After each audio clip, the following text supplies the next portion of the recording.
Okay, so let's start with your career in AV. Okay. Yeah. Like when you started the AV career really early, right? At 18? 18, yes. Like right when you after, turned 18. Yeah. What made you choose this career path? Well, when I was like starting from like 16 or so, I already started working part-time, like random places.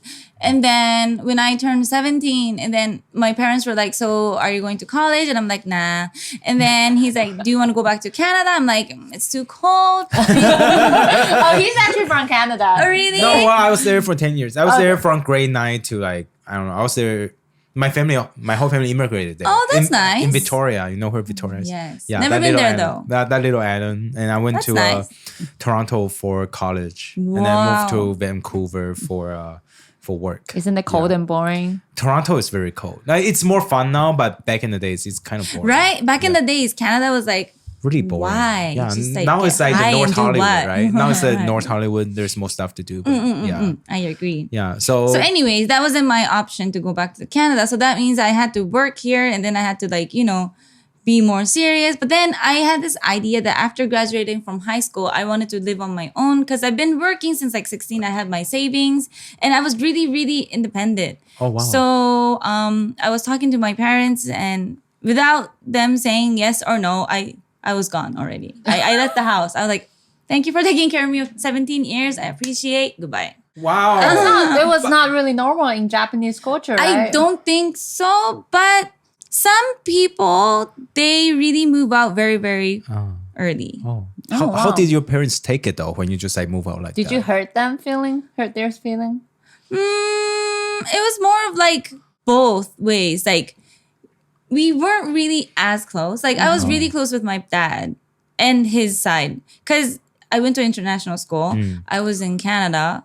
All my friends like spoke English or Japanese. So wherever I go, I'll go like Shibuya, Roppongi, like with friends, international friends.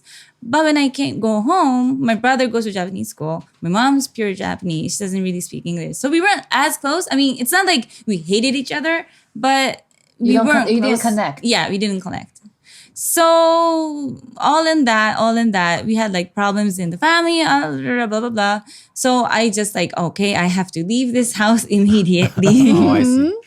So that's that. And then after I got my own condo, I was working in a kyabakura already. Oh. But that time, the rule was like very, not as strict right now. So if you A don't minor? drink, Oh. if you don't drink, and if you graduated from high school, you were allowed to work. Even though you were under 18. Yeah. Wow. No, I wasn't under 18. No, you I have weren't to graduate. after graduate. Yeah. Okay. So that was no problem. And then girls who worked there did AV as a side job. Or I don't know if kyabakura was their side job. I don't remember. But they were doing both anyways. And then they were telling me all these good stories. And they're like, oh, you could go to overseas for a shoot, magazine, you get famous, Playboy, blah, blah, blah. And I'm like, oh, wow. And then those stories, like I had kind of this like dark image of that industry. Like, they're doing it for the money or they're in trouble. So they have to do it. They force Somebody's you to forcing go in. them. Yeah, like with like mobs behind it, Right, mafia, yeah, and then- yakuza, controlling everything. And then they cannot run away. Yeah. Or it's either like they're just sexaholic. So that was my simple image. But knowing those people and listening to those stories, it really changed how I kind of viewed them and about the industry. And I kind of like researched on my own.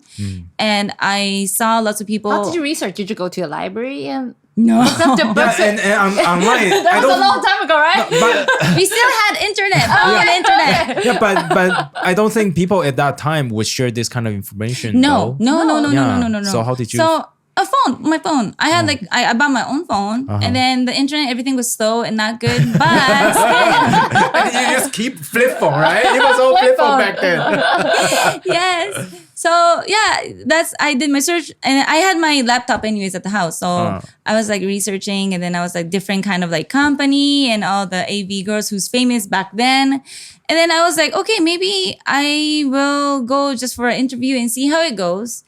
And I booked the interview, I went to that office and they were like, so what's the problem? I'm like, there's no problem. I just want to debut as a AV actress. And then they all flipped out and they're like, what? Come again? Because they're not used to seeing like, a pretty girl like you going in or a mixed race going in. No, because I think I was like the first girl, one of the first girls who debuted in AV for the mixed nationality. Yeah, I think. So I was kind of lucky. Like it was easier for me to like go to different. I had different options. Yeah, because everything was new for them. Yeah, like modeling, everything else. Right. Yeah, there were a lot of opportunities. Like because you were one of the pioneers. Because after you, then there were more. A lot mixed came race. out. Yeah. Came out. But did they treat you differently because you're a mixed race? Like differently, like what do you mean? I don't know. Would there like be, racial stuff? Yeah, racially discriminate or just like because in that industry, no. Everybody was like very equal, very like respective, and they were kind of like saying, you know what, you're so nice, you're talented, you could speak English, and then you're Japanese, and you're like, you could go to both countries without any problem. So they were kind of like praising me in a way. But before that, when I was in like younger, like elementary school, I was bullied. In lot. Japan, they bully you? Yeah, because what did they imagine do? like 30 years ago, 35 years ago, mixed race wasn't that popular yet. Not like today. Yeah. So models, whatever, they're all Japanese. Or at least they look Japanese. And so I had like more lighter brownish hair back then. My eyes were lighter and my skins were like more white. And I kind of looked like a doll, right? So the guys near the neighborhood would be like pointing fingers at me and then like throwing rocks at me. Throwing rocks? Wait, we're talking about Tokyo. Yes. Throwing rocks. This is not Iraq. This is not Afghanistan. Not like this huge rock, like small rocks. It hurts. People more like a sand. Stoning. Yeah, I know. I was like, are we in Afghanistan or Your something? slut stone you to death. No, right? You were Small. Small rocks. Okay, like sand. That was okay. I shouldn't. Okay. Yeah, and it's throwing Still, that's not cool, man. Bullied a lot. Oh, wow. And then my school was like right near my neighborhood, so I'll go to that international school, right? And then when I go home, they're all like pointing fingers at me and saying, you're a gaijin, like that. What is gaijin? Gaijin. A foreigner. Oh, shit. But in a like a slang. Like a bad way. derogatory. Yeah. And then I was like, what?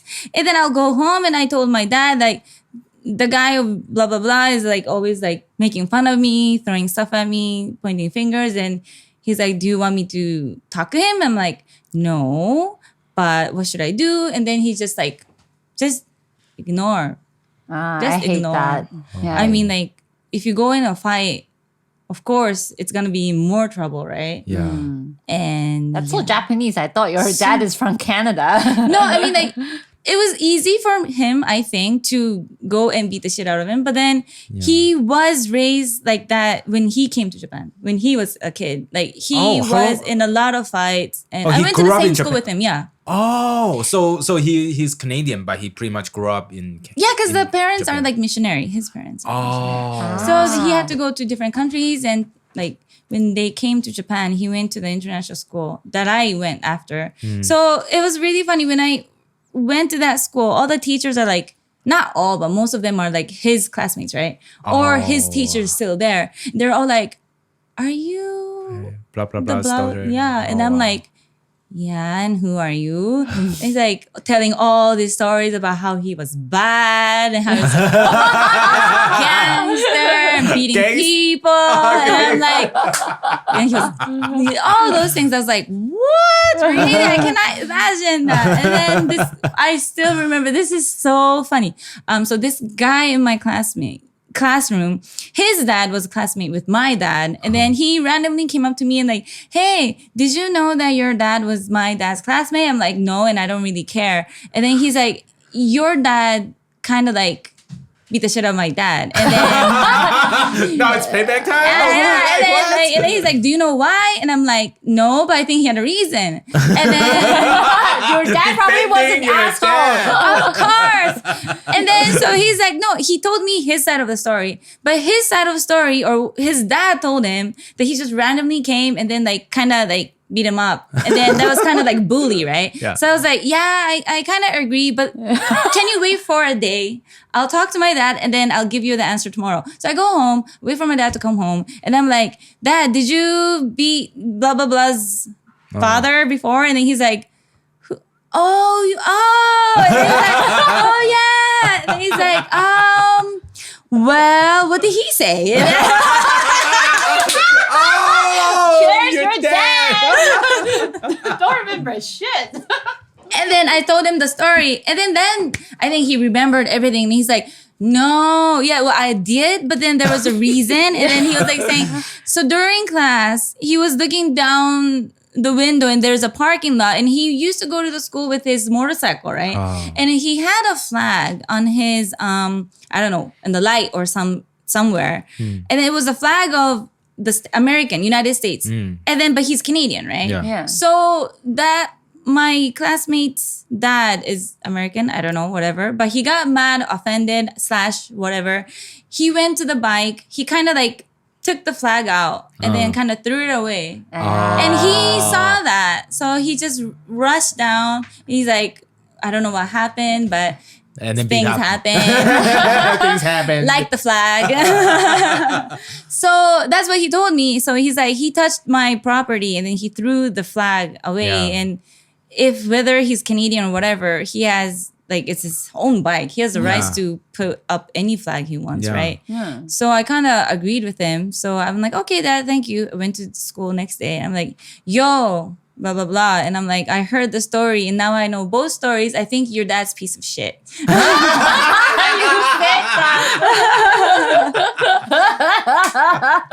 So then the whole school were like, okay, she's blah, blah, blah's daughter. Of course, she's gonna be like that. So then I kind of understood why my dad would always say to me, like, just leave it. Don't do anything. Don't just leave it alone. Like, if you're a girl, especially, Even put in up a fight with yeah. everybody. It's no use. Yeah, but even in an international school, the way they do things is still very Japanese, though. That sounds Yeah, I guess. But it was an international school. Yeah, like just- I know. There But must then be a- it was like religious schools. Oh, Ah, okay, that's